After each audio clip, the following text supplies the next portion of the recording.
Dawt Peng Ko.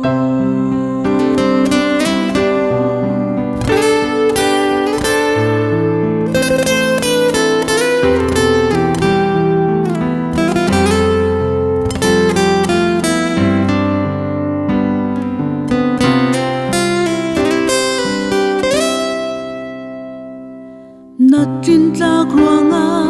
Giêsu an Dawt silo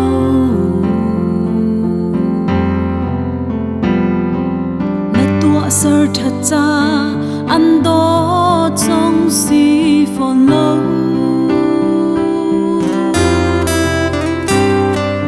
Dawt lak silo man lo an Dawt thiam thiam ko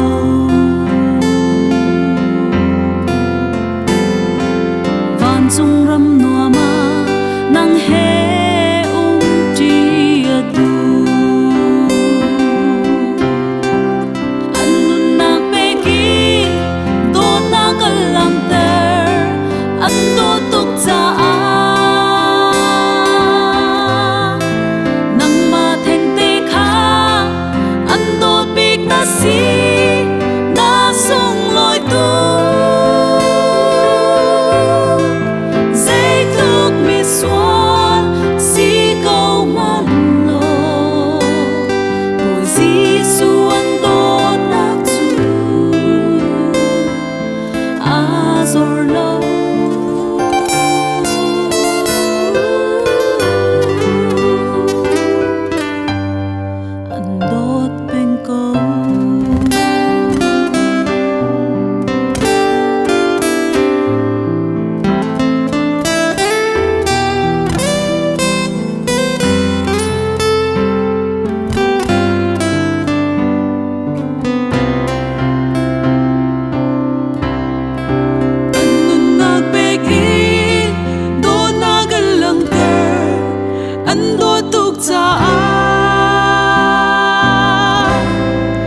Nang ma theng te kha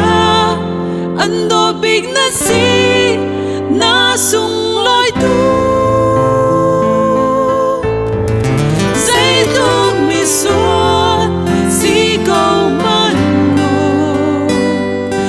Giêsu an Dawt nak chu an nun nak bek in Dawt na galang ter an Dawt tuk cha